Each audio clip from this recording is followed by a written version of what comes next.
Epuka kumwambia mtoto wako wa kiume maneno haya. Epuka sana. Usimwambie mtoto wa kiume, usilie. Mtoto wa kiume halii.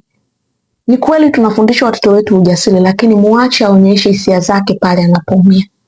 Akiwa na hisia fulani, muache aonyeshe, ni haki yake. Lakini pia usimwambie mtoto wako wa kiume kwamba mtoto wa kiume haombi msaada. Hapana. Kuna wakati mtoto wa kiume pia anahitaji kusaidiwa. Hiko ni kitu cha muhimu sana ambacho unapaswa kuepuka kumwambia mtoto wako. Lakini pia usimwambie mtoto wako kwamba mtoto wa kiume haonyeshi udhaifu.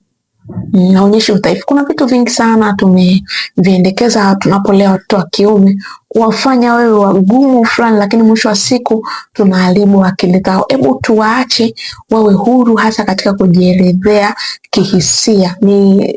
Tunajenga mtoto ambaye anakuwa na maadili mazuri, akili iliyotulia, tunapokuwa tunawaacha huru kuelezea hisia zao. Wazazi wengi tumekuwa tukiona kwamba mtoto wa kiume hapaswi kuelezea hisia zake, hapaswi kuwa huru. Yaani kuna namna fulani tumewajenga, na hiyo imekuwa ina madhara makubwa sana wanapokuwa na familia zao. Kwa hiyo muache mtoto wa kiume aweze kuelezea hisia zake. Asante, na imani ya kwamba umejifunza kitu.